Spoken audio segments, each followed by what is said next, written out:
with a touchdown pass with 28 seconds to go to get out of Vegas. We always want to get out of Vegas and get out with a victory. The Chiefs are still looking up at the Pittsburgh Steelers for the number one overall seed in the AFC. So this morning we're asking the Keyshawn, J. Will, and Zubin Nation what team the Chiefs don't want to face. Could it be 10-0 Pittsburgh? I think that's the obvious answer. Keith thinks the Raiders, who have played them really tight, could be the answer. Maddie_Burke just hit us up on the Dr. Pepper Twitter feed. Good morning, Maddie. They lost to the Raiders once and barely slipped by them last night. I think they have the confidence to go out and give them a run again, essentially echoing what Keyshawn had said. It's going to be hard, though. Third time is really, really hard. As you said. No, it's hard. Third time. Let's get into it. Let's ask this to Dan Orlovsky. He joins us on the Shell Pennzoil Performance Line. Spent 12 years in the NFL. Pennzoil synthetic motor oils made from natural gas gives you unbeatable engine protection. The proofs in the Pennzoil based on Sequence 4A wear test using SAE 5W30. And once again, keep those tweets coming. Whatever team you think could challenge the Chiefs the most, the one they don't want to face at Key J and Z. You can call us at 888-SAY-ESPN as well. All right.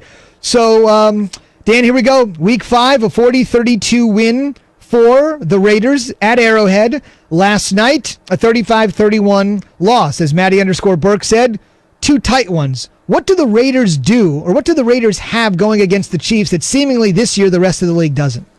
I mean, the Chiefs are the only team in the NFL that there's a very specific formula on how to beat them. And you've got to be perfect when how you execute it. Like, you got to be able to be explosive on offense. The Raiders can do that. You have to be able to kind of own the clock at moments. They did that. They're only one possession each team in the third quarter yesterday. Raiders go on that massive long drive. And then your quarterback has got to play lights out above the X's and O's football. And Derek Carr really did that. And so, like, there's this formula of how to beat Kansas City. And the Raiders are probably as equipped of a football team in the NFL to do it. But here's the thing, Z, like, you guys asked the question, what team do the Chiefs not want to play the most? That doesn't matter. Like, this is the Chiefs. They don't care who they play. I think the Raiders are very well equipped. There's no question asked, obviously, with the win that they had and then last night's performance. It doesn't matter. Like, they played almost a flawless game. They coached a flawless game. Derek Carr was flawless. I mean, Derek Carr was absolutely perfect. And it still wasn't enough. Like, it still wasn't enough. And I said this a couple weeks ago. I think the Bills are the most equipped team to do it because they can be explosive. They can own the clock. They got a quarterback that can go above the X's and O's and make kind of those creative broken plays. The Raiders are certainly up there, but that's the perfect example. You could play your A game and operate your plan perfectly, and it still won't be good enough against Kansas City. Dan, I clearly rolled my eyes when you mentioned the Bills, but that's between me and you. Let me ask you this. As a quarterback expert, so much was talked about when John Gruden took this job as the Raiders coach that Derek Carr is on his way out, yada, yada, yada. Yeah. That has all changed, obviously, now, especially with the way Derek and John has been dialing things up and Derek's been playing. Why has it changed so much? Yeah, Keith, just so you know, I rolled my eyes last week when you said the Patriots are going to make the playoffs, too. Yeah, so. And I rolled my eyes yesterday when I realized they were not going to make the playoffs. Listen, I think that what happened with the Raiders and Gruden and Carr with this offense is, for that 2 or 3 year stretch, Derek Carr was, playing okay football, and everyone was like, oh, Derek Carr can't play anymore. And there was some people, I was one of them, who was like, they just need to get people around them that are better. They just had been so deprived of talent.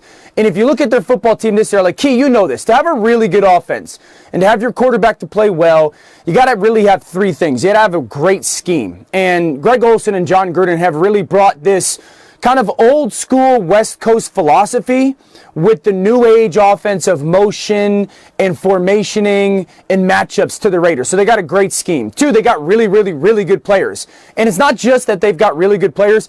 They've got like very situationally perfect players. Renfro is great in the middle field on third down. Waller's a matchup problem. Aguilar has become a good one-on-one matchup. Ruggs has got big-time speed. So they got players around him. And then you got to be able to call that scheme really well. And Greg Olsen and John Gruden do that. And so Derek Carr is now kind of at the helm of this offense that's talented with Jacobs as an addition. Offensive line is good. They gave him a ton of freedom at the line of scrimmage last night. I don't know if everyone heard. I'm hoping they did. Like, you heard the Mamba Georgia, the Mullen, Nike Mullen stuff. Like, that is him controlling things at the line of scrimmage because they're allowing his kind of intelligence to help that offense operate. And he's become aggressive. That was the thing that was also missing over the past couple of years is he just wasn't aggressive with the football, probably because they didn't have people to do it. And so, you've got those three variables now with a quarterback that's super confident. Their offense, this is the best third down offense in the NFL, one of the most efficient. So I'm not surprised that Derek Carr is playing well. Dan, let's talk about the Dolphins versus the Broncos. Tua, after getting sacked 6 times, got benched. Brian Flores already said that he will be the starter next week, but obviously Fitzpatrick came in down the wire. Do you agree with the way that Flores and the Dolphins handled that situation? No, I do not. If you started Tua at quarterback and thought everything was going to be, utopia, you're kidding yourself. This is quarterback in the NFL. So I'm disappointed that they pulled him in the first moment of resistance. I'm disappointed in that because did you not think he's good enough?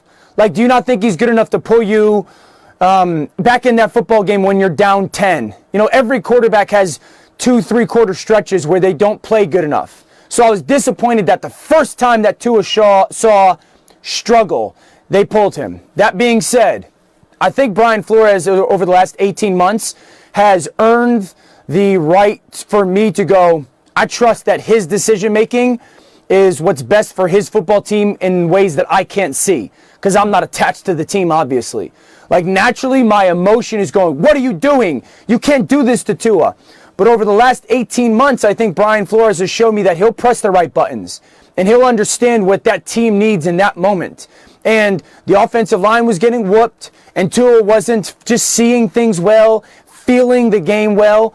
And down 10, maybe he's sitting there going, I think that Tua is our best player, but in this moment, Ryan Fitzpatrick is the best option. And it didn't work out. And like I said, I was disappointed with that, but I think Brian Flores has earned the right to make that choice and for me not to sit here and say that was stupid on his part.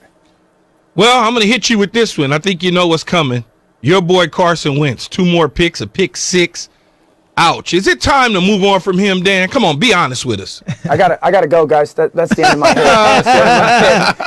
head. Key, no, it's not time to move on. I think that here's the point I'm at with Carson Wentz and the Eagles.